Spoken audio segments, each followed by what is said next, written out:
I'm just not creative, artistic, innovative. I know you've probably said this to yourself because I have many a time. I have boxed myself in, categorizing myself as the tech girl, the engineering one, the logical one. Things that apparently disqualify me from being a creative individual, capable of producing art and work that could be enjoyed by not only myself but others. Because even when you can get yourself past that point and actually start interacting with things like video creation or music or art and painting, there's still that voice, in the back of your head saying, this isn't for you. You're not really a creative. But the thing about this voice is it's spouting falsehoods. It is a voice that is rooted in fear and misunderstanding of what creativity is. But that doesn't stop it being hard when it comes time to actually create pieces of work that we are proud of and that excites us. Creators and innovators from time immemorial have battled with this and yet still been able to produce work that has impacted their own lives but also the world around them. So how are they able to do it? What tools can we take? What mindset shifts do we need to explore in order to get to this? And this is why I want to introduce the book, The Creative Act by Rubin, which is going to form the foundation of the rest of this video and actually how, again, you can move to a space where you're creating more freely and confidently. Now, if you're not familiar, Rubin has had a very big impact on the music industry. He is known to be able to bring out moments of genius in the artists that he works with and the productions that he is involved in. Artists often seek him out when they are in their own moments of creative block and feel like they actually can't move forward in creating the work that they want. If you want to live in a creative way, which will benefit everything in your life, be a better person in your family. If you're starting a new business, do a better job of starting a new business. It's all the same. And in this book, The Creative Act, Rubin doesn't just talk about what creativity is or how to access it, but actually the tangible tools, how you can work in a way that is aligned with bringing out this creative essence that is within you. So with whatever work that you're producing, what you're trying to innovate and create, whatever the industry, whether it's music, like I said, painting, whether it's video creation, something in your business, you have the capacity to do so. At the end of this video, you'll not only believe you are a creative, but you'll have the tools to prove it and to make the work that you want. So let's just get into it. So I actually want to start off with a couple of the chapters that talk a little bit about creativity and some of the challenges that we're actually facing when we try to produce art. And the reality is there is no shortage of creative material around us, right? It is in abundance within the world, but also within. And I know this sounds kind of woo-woo, but just think about it on a logical level for a moment. No two conversations are the same. No two leaves on a tree are the same. Each has their own intricacies and differences, color variations. No two thoughts are the same in your own mind, right? No two emotions are experienced exactly the same way. Even sunset and sunrise that we know will happen every day, every morning and every evening varies in the way that we experience it, the way it looks. And so with all that being said, we can probably rule out the fact that our issue with creativity stems from a lack of creative material to work with. It's actually really our ability to tune into that material, right? To be able to access that material so that we can do something with it. Rick describes the world and creativity as a conveyor belt, right?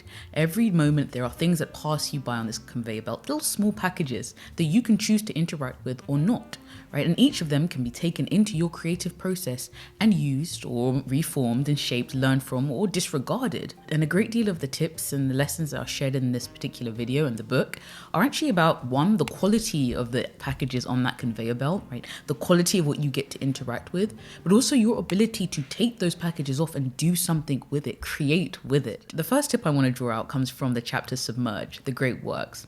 What does it mean to submerge? It means to completely cover or to go beyond the surface.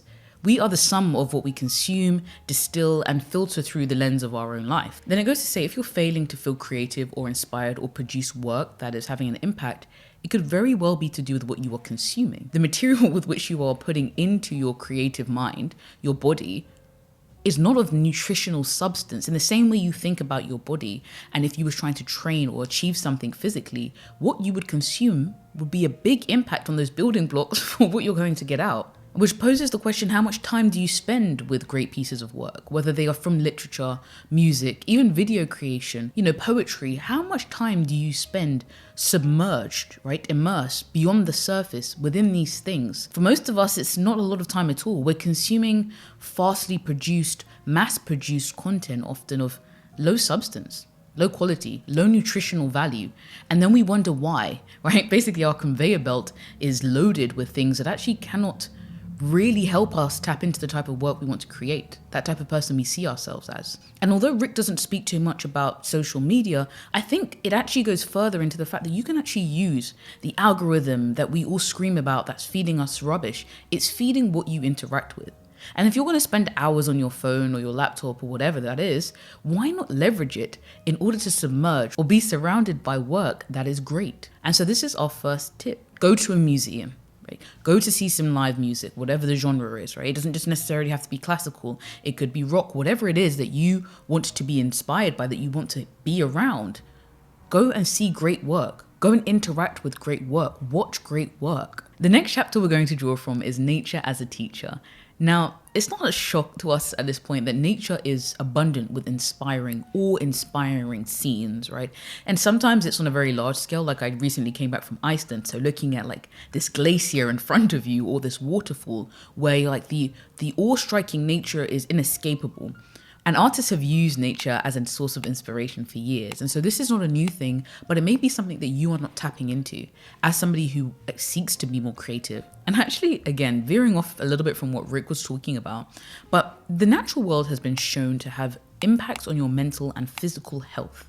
Right? I actually wrote a paper back when I was studying environmental engineering on this, collating some of the studies that were looking at the impact of being surrounded by nature, being able to see the natural world, leaves, plants, waterfalls, ponds, lakes, even if it's just your local park. These had a positive impact on the health, both mentally and physically, of the participants. Now, there's something to be said about the work that you can create when you're in a state of peace, in a state of mental health, effectively, that is leaning towards openness and abundance. And so the tip here is, if you are struggling with your creativity, then it may be time to seek out the natural world, right? Go beyond the buildings of your city if possible. Even if it's just, like I said, a local park, if you can get to greater expanses, lovely. But do whatever you can, with the resources that you have to, going back to submerge, I guess, but immerse yourself in the natural world. Now let's move on to something a little bit more practical, but it's actually about the setting.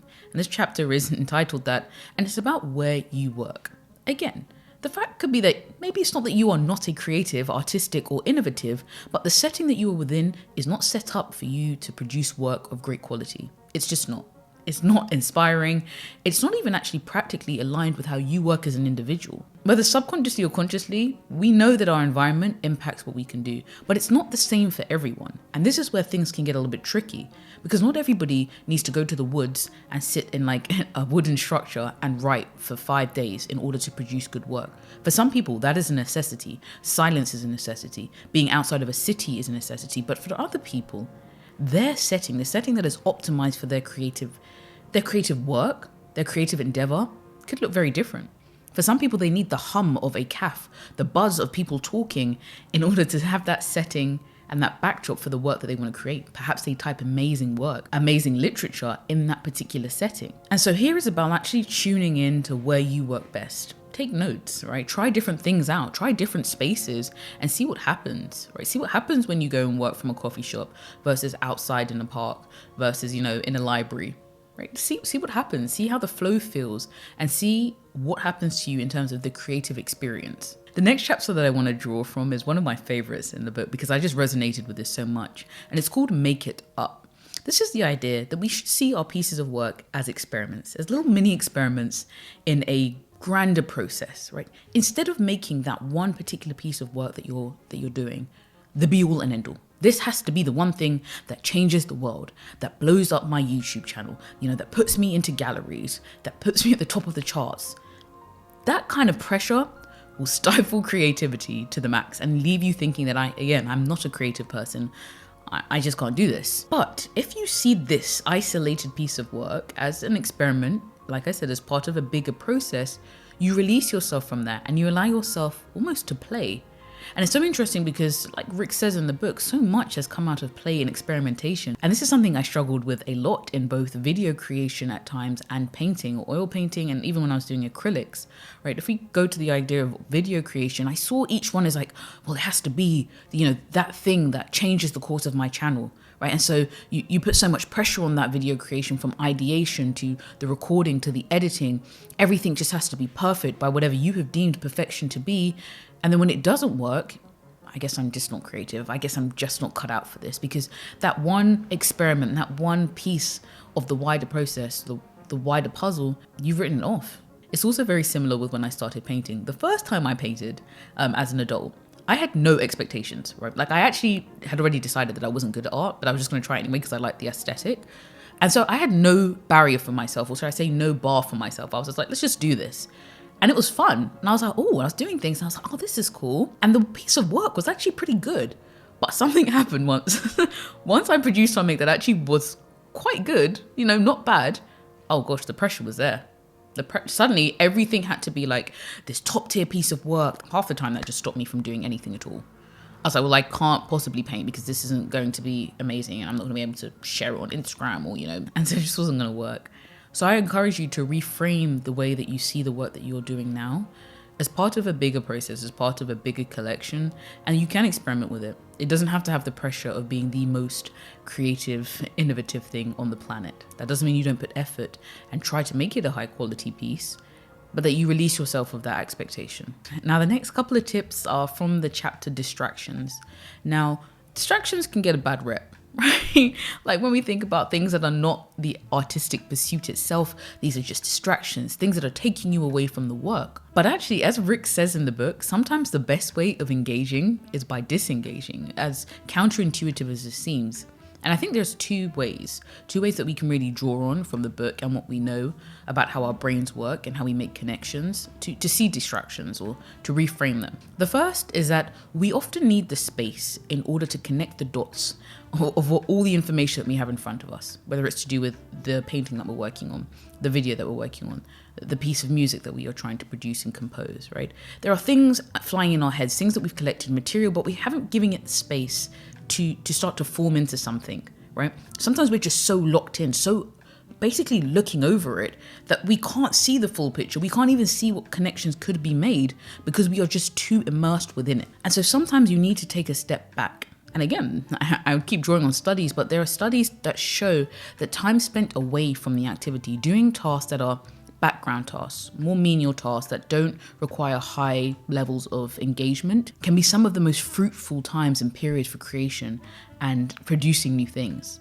right? Like when you're in the shower, that idea that your best ideas come to you in the shower, or when you're just washing up, or when you're going on a walk.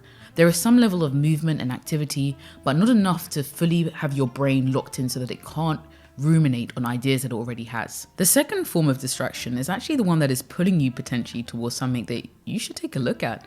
Maybe that way that the music is forming, or that palette in oils and painting, or that style of creation that you keep being drawn to. Like, something keeps playing on your mind, whether it's like just a thought, or you keep clicking on it, or viewing things. Like, these distractions that aren't part of the thing that you was crafting are actually a sign of something that you might want to explore more. Maybe there's a reason why you keep being pulled to these distractions, right? And it's worth, in your creative process, diving deeper into. And whilst I'm not suggesting your whole creative process just becomes a series of distractions, learn how to use them in ways to either get closer to making connections that you want to with your ideas and work, or exploring new things, right? There are ways that you can use distractions to your advantage. Now let's talk a little bit about rules and how they can both help us get started, but also stifle creativity. Rules, a lot of the time in creative work, are based on assumptions, right? But assumptions that we sometimes internalize as laws. Things must be done in this way. The process must be followed in this series of steps in order for it to be considered this piece of art. And whilst at the beginning, when you are completely new to a skill or a creative process, that can help form structure and a template for you to get started, they can then be the thing that stops you being able to create work that transcends the average. If we all follow the same process, do the same things all the time, the same rules in our creative process, then the work starts to look a lot similar, right? It starts to look samey. No one seems to be innovating or moving things forward, which is why, as much as we can use rules to our advantage, Rick speaks about the rule is only as useful as it is in allowing you to create, right? The moment it stops being helpful there, perhaps don't draw on it so much, right? The idea that you could only use a certain type of brush to achieve a certain type of effect. And yet you found that you can use this other material, this other thing in your house to get exactly what you are looking for, what you have in your mind. That translation is able to happen. Well, you could say, well, the rules say I have to use this, or you could disregard the rule in that sense. Again, going back to my YouTube channels, I think at times I thought that I had to do YouTube in one particular way, especially when I was starting off. And sometimes that gave me the structure enough to, actually get a video out there. But it then became a blocker in me experimenting and trying different ways of showing up on YouTube, different discussions, different topics. And so think about this. Think about when the rules that you are working with are useful and when sometimes they need to be disregarded, or actually even the opposite. There's a chapter that's called The Opposite is True, I believe it is. And this is where Rick talks a little about, why don't you play around with these things a little bit, right? If you think it should be one way, what happens if you do the opposite? What happens if you pick the opposite color on, color theory? Instead of going with that one, you go with something else. And you're like, oh, let's try that out. Right? Whatever your medium is, whatever you are working on, play around with the rules. Take the ones that make sense, disregard others, and experiment. And this actually links really closely into the next chapter I want to talk about, and the tip around beginner's mind. When you approach something as a beginner, even think back to childhood, there's a novelty, there's a experimentation, there's a wonder about that thing that you're just like, this is so exciting, right? I'm going to do this, or, I'm going to play this Play-Doh, and I'm going to build this thing. You just don't really have so many preconceived notions of what things should look like. Right? Because you're a beginner. I don't really know what things are supposed to look like. I don't even have all of the tools yet. And this is sometimes the paradox, I think, of creativity, where one thing can actually be helpful in some realms and very stifling in others. But some of the major characteristics of a beginner's mind is curiosity, is playfulness. But now let's switch gears again, back to something a little bit more tangible. Let's talk about habits, because a lot of us believe that this creative process is just a series of inspirational strikes of almost like lightning, right? Like that it will just come to us, and that's when we do the work. And yeah, that's just not how it happens, right? That's just not how work gets done. That's not even how art gets created. It's typically through showing up, even if there isn't that spark of inspiration in that moment, but you pick up your brush, you pick up your camera, you pick up your notebook anyway. And often it's actually once you get started that things start to flow to your mind, or that you're able to access that creative material. That conveyor belt starts to flow, but as you are writing, as you are speaking, we have to start treating creativity more like a muscle, something that you show up and routinely exercise, as opposed to something that will just exist, that will just sporadically show up. Which is why habits can be so useful. These small incremental things that you do every day, whether it is you write for 10 minutes every day or write for 3 hours, or you set yourself up in a particular space, those settings, every Sunday, right? These habits, things that actually remove the idea that you have to overthink this portion of it, because you're just going to show up anyway. It's the habit, it's the routine, and then free yourself up to have those sessions where inspiration can strike, or those creative processes are allowed to be explored. Now, that being said, let's talk a little bit more about momentum, because whilst we don't always have those strikes of inspiration and energy, sometimes they do come. And when they do come, you want to ride that momentum all the way. You want to ride that energy, that creative momentum to the end point, basically, until it runs out, until there's nothing left. And Rick speaks a lot about this, like those moments, they won't be there all the time, and you can't rely on them too much, those sparks. But when they're there, work with them. Sometimes it means disregarding other things that you have to do, because this is a moment that you want to harness. You might have to say no to some other things, right? Some other plans. And I'm not saying be a flaky individual or, renege on your responsibilities, but if you can. So within what you are comfortable with, what you are willing to sacrifice, when you have that momentum, ride it, keep going. One way a lot of us get stuck is actually in a scarcity mindset. And this is drawing from the chapter, The Abundance Mindset. We get scared sometimes that our best work is behind us, or this one thing in front of us is the best thing we're going to create, and we put it out there and there's nothing else left. And this scarcity mindset is very, very destructive in the creative process. It can manifest in two ways, where you just don't want to create anymore, or you hoard onto that piece of work that you've been creating, that video, right? That book transcript, or, whatever it is. You hoard it because you're like, this is the best thing and I can't put it out there because then there's nothing else left. You can't act on that idea because after this, there's nothing else left. How can you continue your creative process and evolution with that sort of a mindset? You can't. That's the key.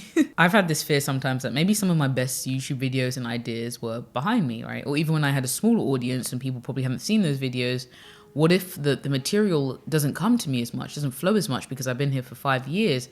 And once you let go of that though, and just allow yourself to continue to be, pick things off the conveyor belt of life, you're like, that's ridiculous.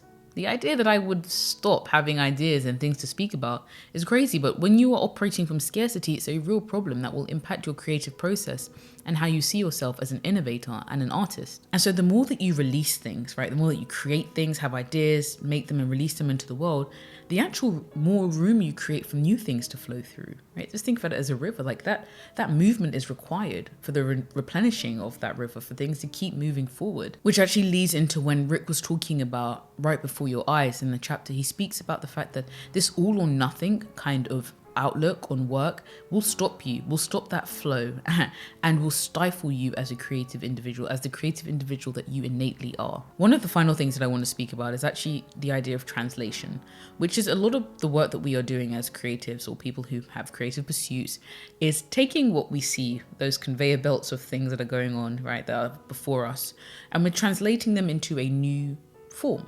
Right? We are transforming that particular idea or energy or work into something new through our lens of life, right? And the thing though is sometimes we can be hindered by our skills, and which is why it's really important in this creative process to still make an effort to seek out mastery of skills in order for that translation to occur, in order to be able to take the abstract ideas in your head, right, or off that conveyor belt and make something real, if you'd like, or in reality, in a format that you can interact with and others can interact with.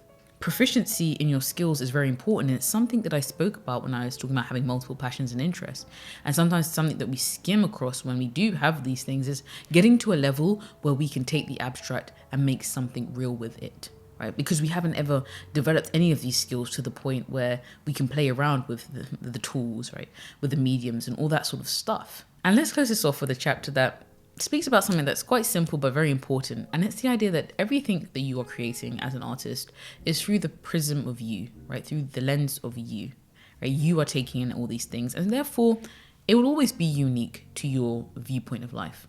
Even if you attempted to take material from others and, and even copy and steal like an artist, like we've mentioned, it's always going to have the mark of you on it. It is impossible for us to completely replicate someone else's work. We just cannot do it. We can't. Physically, we are not the same as them.